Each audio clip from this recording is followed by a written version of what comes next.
Ya Allah, Ya Allah.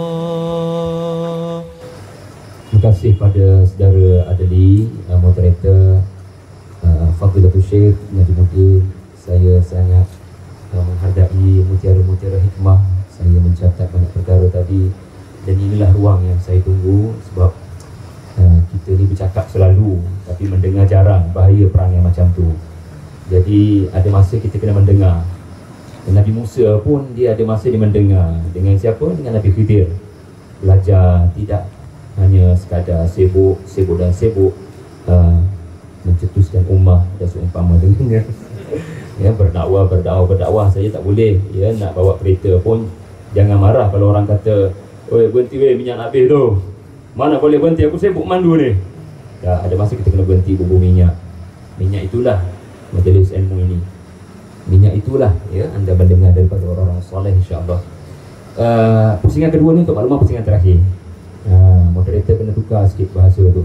Sebab kalau pusingan kedua dia tak sebut pusingan terakhir, maknanya ada beberapa pusingan lagi baru nak habis ni.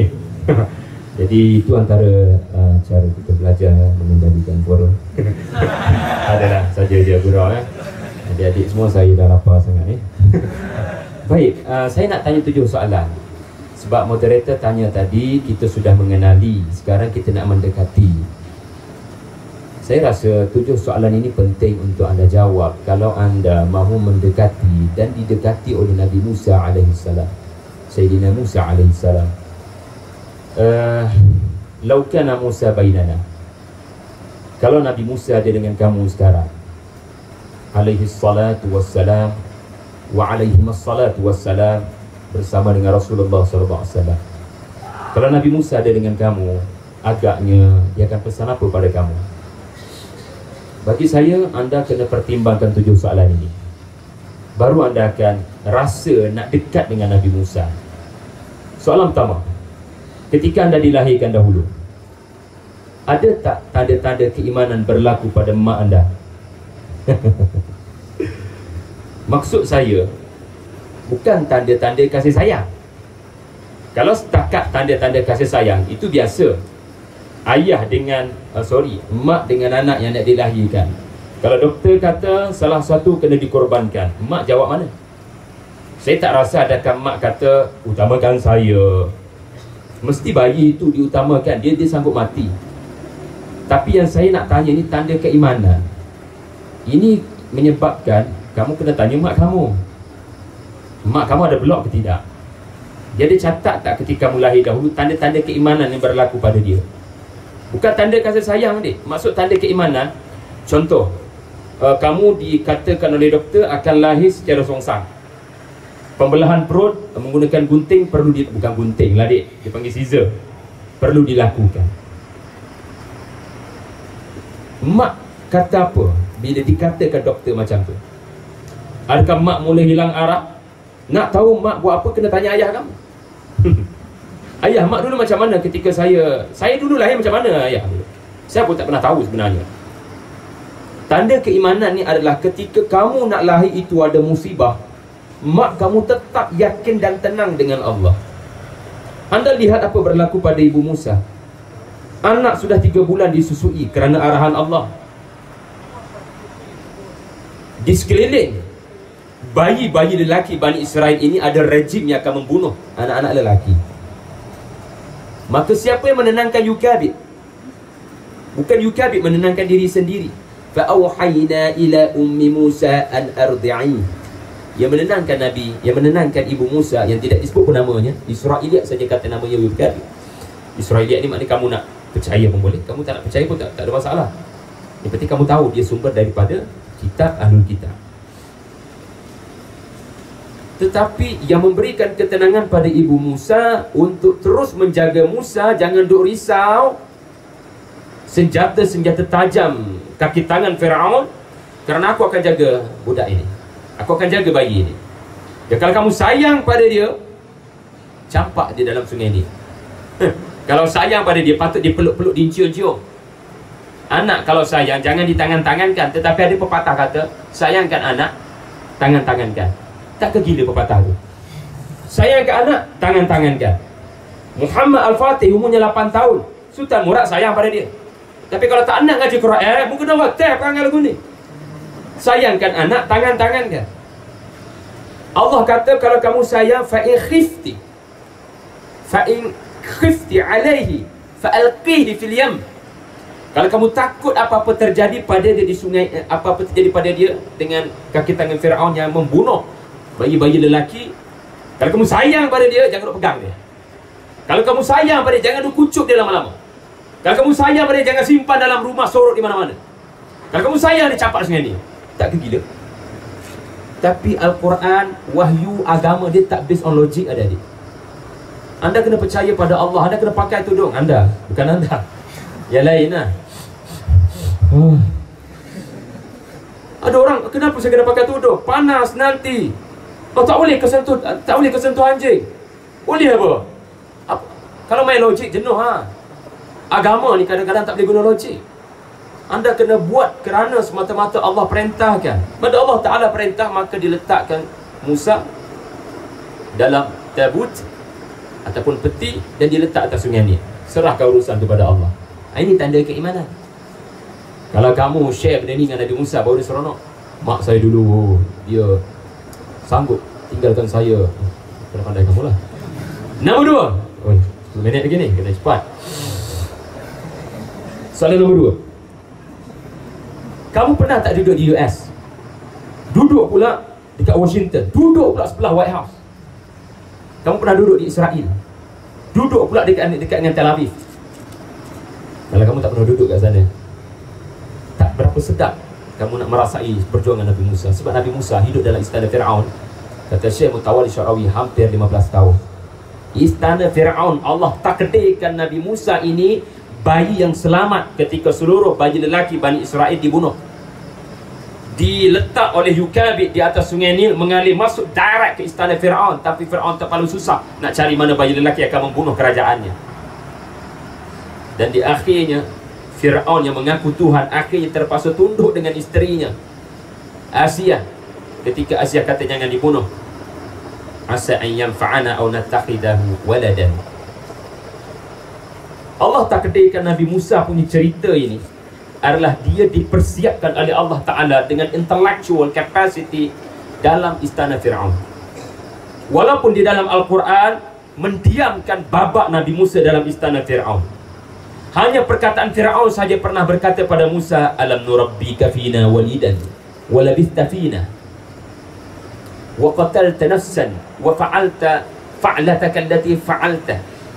Fir'aun berkata ketika Nabi Musa datang untuk menyeru dia kembali kepada Tauhid. Fir'aun ungkit satu benda. Hang ni pernah duduk dalam istana aku. Hang ingat tak?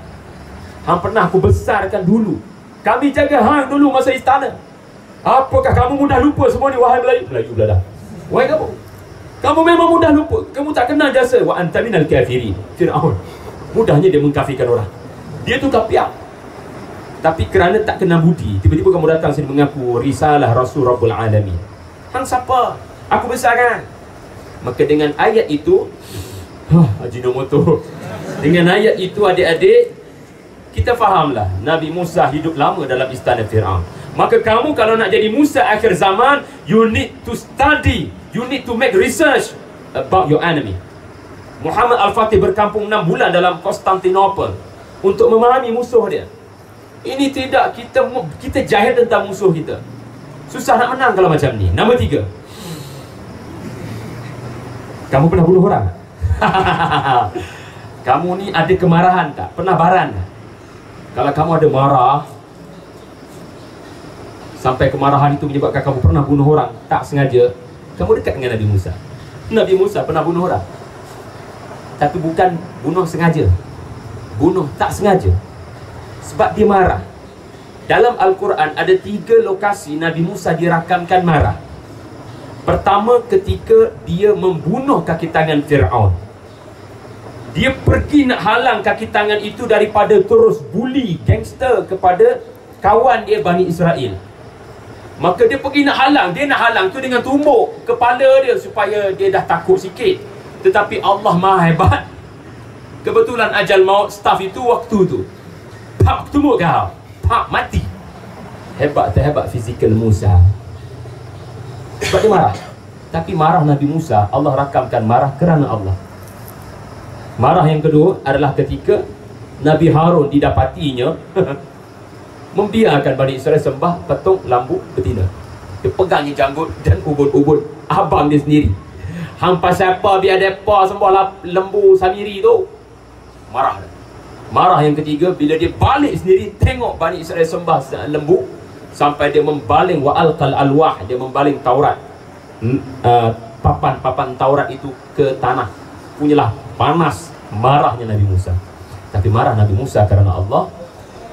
Dan anda kalau seorang yang barat, anda akan rasa cerita Nabi Musa sangat dekat dengan anda, kerana anda akan tahu bagaimana menguruskan marah kerana Allah. Okey.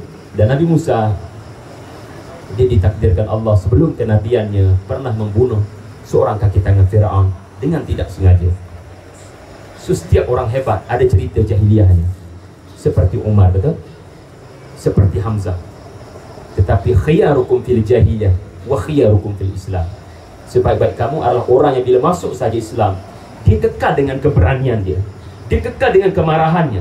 Tetapi kemarahan itu dialihkan daripada kerana bukan fisabilillah kepada kerana Allah. Soalan nombor 4. 2 minit lagi moderator. Kamu pernah tak musafir? Negara mana kamu pernah sampai, adik-adik? Beritahu saya. Kelantan? Tak payah main lah, Kelantan je. Anda kena kaki musafir. Baru cerita Nabi Musa dekat dengan anda. Nabi Musa berjalan daripada, saya tak tahulah di mana Memphis dalam peta. Sebab tu saya kata kamu kena ada peta. Berjalan daripada Memphis, melarikan diri daripada istana Ramses II menuju ke Madian. Kalau hari ini dikatakan Saudi di bahagian utara dahulunya. Jalan kaki seorang diri, tak ada Facebook, tak ada wifi, tak ada data plan. Jalan kaki seorang diri, berbulan-bulan melarikan diri kerana Firaun sedang memburunya. Dia membunuh kaki tangan aku. Khaifan yatarakab, dia takut, dia melarikan diri. Sampai para ulama kata berdarah ibu kakinya. Berjalan tanpa GPS, tanpa kompas. Allah wahyukan dia untuk pergi ke Madian. Nabi Musa patah balik dengan keluarga, transit di RNR Lembah Tua menuju ke Mesir balik untuk membebaskan Bani Israel. Musafir lagi. Bila Firaun ditenggelamkan di Lautan Merah, Nabi Musa meneruskan perjalanan menuju ke tanah suci Palestin. Di situ saja Bani Israel buat banyak perangai, banyak karena musafir lagi. Tiba-tiba nak dekati cerita Nabi Musa, kita jarang musafir. Kena ada musafir ya? Kena pernah ada karena musafir. Baru kamu rasa kenapa Bani Israel dia tak dapat tahan lama bersama dengan Nabi Musa. Sebab dia orang tak dapat tahan duduk di padang pasir tengah padang pasir panas kentang. Apa aku cakap ni? Padang pasir kering kontam, panas terik. Maka macam-macam mereka minta, wahai Musa, boleh tak kami nak sembah patung berhala? Macam diorang sembah. Wahai Musa, boleh tak berikan kami air? Boleh tak berikan kami makanan? Yang itulah cerita manna wassalwa, cerita batu dipecahkan dengan keluar 12 mata air. Semua itu cerita karenah manusia yang tak tahan musafir. Soalan nombor 5. Kamu pernah mengembala kambing tak? Okeylah, mungkin mengembala kambing ni jauh daripada kamu. Kamu pernah tak mengembala kambing, adik-adik? Yalah, kau benda lagi kan? Saya suka Syekhuna tadi kata setiap para nabi mengembala kambing. Kalau kamu nak pimpin SRC, kamu kena belajar bertanding dalam gembala kambing. Sebab adik-adik, mengembala kambing bukan mengembala unta tau. Anda mengarahkan kambing bukan macam anda mengarahkan unta. Kambing-kambing sekalian, sila patuh pada saya, taat dan walak pada saya. Sila masuk ke kandang anda sekarang dengan patuhnya mereka mengikut arahan anda. Jangan harap. Cerita Piramli Ahmad Albab merakamkan betapa susahnya nak kontrol kambing. Kambing simbolik pada nafsu Bani Israel. Ada hikmah Allah mentakdirkan Nabi Musa 10 tahun. Dia punya akad nikah dia punya mas kahwin dia kena mengembala kambing dengan syekh di Madian itu. Setengah kata itu Nabi Shu'aib. 10 tahun. Allah Ta'ala takdirkan Nabi Musa sebelum dia kena pergi ke Bani Israel, sebelum dia membebaskan Mesir, memerdekakan Bani Israel, Allah takdirkan Nabi Musa ini hidup 10 tahun mengembala kambing. Sebab itu bila Allah tanya di Lembah Tua, wahai Musa, apa di tangan kananmu? Wa ma biyaminika ya Musa? Nabi Musa kata, ya asaya. Ya Allah, ini tongkatku. Sebenarnya Allah Maha mengetahui. Allah tak perlu tanya apa benda kat tangan kanan tu. Tapi pertanyaan Allah ni hebat bahasa Arab. Bukan kerana Allah nakkan jawapan. Yang bertanya lebih tahu daripada yang ditanya. Wa ma biyaminika ya Musa, apa benda di tangan kananmu? Pertanyaan ini bermaksud Allah nak beritahu something will happen. Pada apa? Pada tangan kananmu. Pertama, walaupun Nabi Musa kata, tengok Nabi Musa bagi tahu, ya asay atawakkau 'alaiha wa aghushu biha 'ala ghanami wa liya fi ma'arib ukhra. Ya Allah, ya Tuhanku, ia adalah tongkat aku bergantung. Aku jatuhkan daun-daun kering untuk kambing-kambingku di Madian 10 tahun lebih. Aku jatuhkan dengan tongkat-tongkat yang hari ini ada di Topkapi di Turki, di istana Topkapi di Turki. Anda boleh pergi kalau benarlah orang kata itu tongkat Nabi Musa AS. Aku jatuhkan daun dan ia banyak lagi kegunaannya ya Allah. Aku tak nak terangkan pada kamu. Nabi Musa cuba nak memanjangkan perbualan dengan Allah Ta'ala. Walau dia patut jawab dengan mudah, ini tongkat. Allah Maha mengetahui tapi dia memanjangkan perbualan. Tengok Allah Ta'ala, Nabi Musa bila berdialog dengan Allah, bila chatting, bila dating dengan Allah, dia nak lama. Kita dating dengan Allah 5 minit pun dah rasa nak tengok jam. Dalam solat tengok jam. Bayangkan teruknya kita. Dalam solat tengok jam. Jadi adik-adik, itulah gambaran Nabi Musa. Akhirnya tongkat itu bukan lagi tongkat biasa. Campak kan? Nabi Musa tak fikir panjang. Padahal itulah tempat dia bergantung. Dia ikut je arahan Allah, jangan ikut logik sangat. Campak. Bila campak itulah Allah tunjukkan apa yang bakal menjadi senjatanya untuk berdepan dengan Fir'aun. Tangan kanannya masuk dalam ketiak. Wahya baydha'u lin-nazirin. Keluar cahaya sangat gilang gemilang. Nampak tak adik-adik? Poin dia, kambing tadi. Nombor 6. Sikit lagi saya habiskan. Saudara di UIA ni ada pimpin SRC, ada pimpin MRC, ada pimpin mana-mana persatuan, ada pimpin Ma'ruf Kelab. Kalau anda tak pernah pimpin sesiapa, anda tak pernah berdepan dengan karena subkomitis, cerita Nabi Musa jauh daripada anda. Sebab cerita Nabi Musa adalah cerita Bani Israel yang lihat depan mata lebih daripada 15 mukjizat. Lebih daripada 15 mukjizat. Saya duk kira lah based on Quran. Tetapi akhirnya Bani Israel kata Musa, hampir masuk tanah suci, hampir dengan Tuhan hang. Kita orang nak duduk kat sini je. Idhab anta wa rabbuka faqatila innaha huna qa'idun. Maka Allah tahan mereka di padang 40 tahun. Kerana mereka manusia bangsa yang tak pernah kenal budi. Tak boleh ke diorang ini masuk Islam sahaja dengan, bukan masuk Islam, diorang ni memang Muslim. Anda jangan salah faham, Yahudi bukan Bani Israel. Bani Israel dalam Quran bukan Yahudi. Yahudi adalah mereka yang tidak mengakui Rasulullah. Mereka datang selepas Bani Israel. Bani Israel adalah Muslim. Muslim yang korak pada zaman Nabi Musa AS. Mereka menyembah Allah Ta'ala, tapi mereka korak dari sudut perangai dia. So kalau anda mahu dekat dengan Nabi Musa AS, anda rasa stres dengan orang bawahan anda akan tahu Nabi Musa. Anda akan tenang dengan cerita Nabi Musa, kerana Nabi Musa pun tidak mampu mengislamkan Fir'aun, ayah angkat beliau sendiri. 9 mukjizat diberikan Allah kepada Nabi Musa kepada Fir'aun, itu tidak mampu melembutkan hatinya, sehinggalah dia dibenamkan di Laut Merah. Dan berbelas-belas mukjizat daripada manna, salwa, daripada banyak macam-macam, itu pun tidak mampu melembutkan hati Bani Israel. Sehingga Bani Israel celupa mulutnya kata, kamu berjuanglah tanah suci, kami dah give up lama dah. Kami takut dengan Jababirah di tanah suci. Dan yang terakhir adik-adik, simple je, tak susah pun. Pernah sampai Mesir? Pernah sampai Palestin? Kalau nak dekat dengan Nabi Musa, kena pergi ke lokasi kejadian. Anda akan rasa lebih dekat, insyaAllah. Jadi saya minta maaf, saya sebenarnya tak jawab soalan moderator pun. Tapi insyaAllah kita jumpa lagi dalam review. Wallahu a'lam. Assalamualaikum warahmatullahi wabarakatuh.